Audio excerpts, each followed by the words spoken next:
What's up, y'all? Welcome back to another edition of the Sneaker Aficionado. You know who I am. The solution. Check it out. I figured I have to do my Air Force One run up because there's so many pairs of these in my collection. I just got to start off small and figure out how I'm going to do the rest of them. But first, give me a shout out to my hometown, Baltimore. Orioles Magic, go O's, Crush City. You know how we do it back there. This should be out, yeah, trust me. So keeping with that spring training tradition. Got my Orioles fitted on. Shout out to my homegirl, Sharonda. She bought me this, oh my goodness, I want to say maybe 12 years ago. But appreciate you. Thanks for all the support, over the years. Always a good person. Wish you the best out there, too. All right, so I'm going to get into it.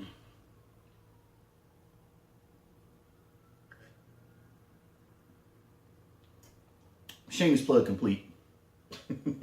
I'm so B-more. The Nike Air Force One. My favorite sneaker. It has come in so many different varieties, but it just goes back to this one right here. This one right here. The original Nike Air Force One, either in the low or the high. And you see around 81, it dropped. 82, it started popping. Everyone was getting them.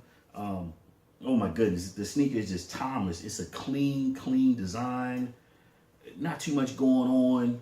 You just had to have a pair. Trust me, if you're from the Northeast, New York, Philly, Baltimore, you had these. DC, Richmond, you had to have these. The South didn't get popping with these until Nelly came out with Give Me Two Pair.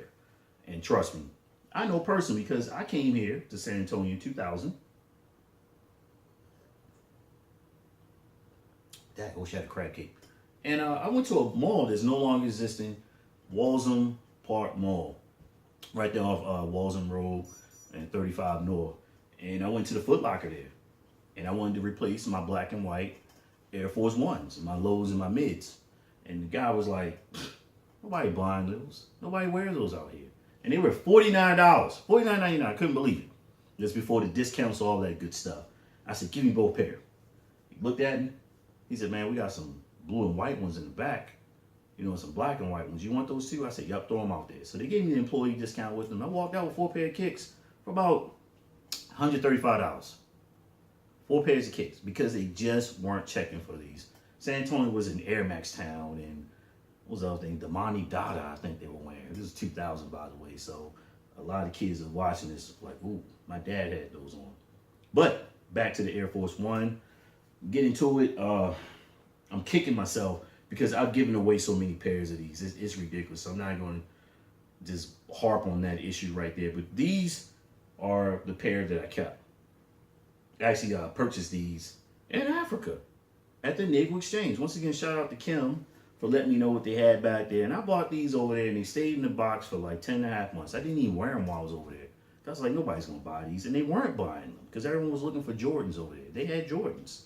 And these are special.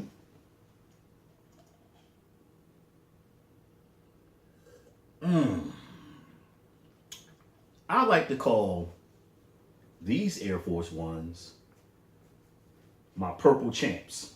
Why? Because in 2013, the Baltimore Ravens won their second Super Bowl. I'm going to give you a little history right here. We're the only team with a bird mascot that's never lost a Super Bowl. Think about that. Atlanta, Philly, Seahawks, Cardinals. We don't do that. We don't lose Super Bowls when we make it. But I got these. These dropped, I want to say in December, like right before the playoffs started. And I saw them at the, of all places, the Post Exchange on Fort Sam Houston had these for $69. Boom. Off the shelf in my hands. And I had these on at my homeboy Dark House. He had an awesome Super Bowl party. And I was rocking those with my Ravens fitted, showing my boop, because we won. We killed the 49ers. But this is the start of the Air Force One theme. If you don't have a pair of these in your collection, I'd like to sit down and talk with you. I really would. You like what you like. But this sneaker is timeless. The only con a lot of people have about this sneaker is that it creases easily. right here in the toe box. Crease is easy. And Nike, I mentioned this in talking about the soles on the Air Force One, the white midsole right here. I think they're just making them cheap around 2010, 2011 or so. I mentioned it, and this was turning yellow. The midsole was turning yellow, and I got these. I guess because they were in a box for a while, they didn't turn yellow at all on me. So maybe they fixed it after that. I'm not sure.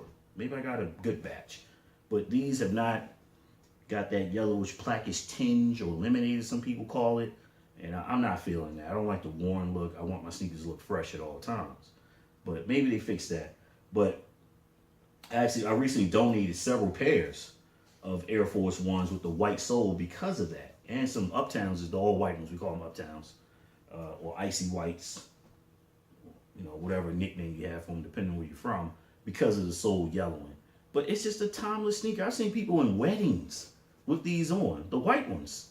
You look at R. Kelly's Step in the Name of Love video from 2003, 2004, pretty much at the height of the Air Force One resurgence. And people were in the video in suits with the Air Force One on. So it shows you just how classic and clean this sneaker is. It goes with so much stuff. It's insane how versatile the sneaker is. They've tampered with it. They had the Air Force One 2, didn't do well. They've done stuff to the sole. A few things with the strap, the Fusion lineup with the Jordans back in 2008, 2009 or so. But they've always come back to this styling of the colorway right here because it's timeless, it's classic. Every sneaker brand has their classic shoe, and this is Nike's. This is Nike's classic shoe, their money maker forever. They realize they cannot mess this shoe up, honestly. They know they cannot mess this shoe up because there's so much you can do with customization with the shoe because there's so many clean areas to do things to.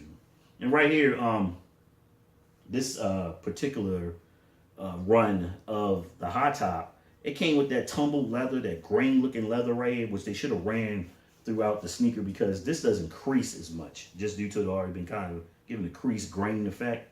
But they put it back in the heel area. I don't know if you can see that versus the toe box. And it's on, I bought these at the same time. It's on right here as well. But they've gotten better. They're putting better leather on here. The last pair of Air Force Ones I bought was for my birthday last year. And I wore them a couple of times. Actually, that night on my birthday, they should have been trashed. But they're fine. You can't even tell I had those on that night. Shout out to my boy, Fat Cat the Boss. He knows what I'm talking about. But that's it. I could ramble all day about the Air Force One. Make sure you got yourself a few pair in there if you love them. If you don't, I'd like to talk to you why you don't love them. But remember, it's not about how much you paid for the sneaker. It's why did you pay that much for the sneaker?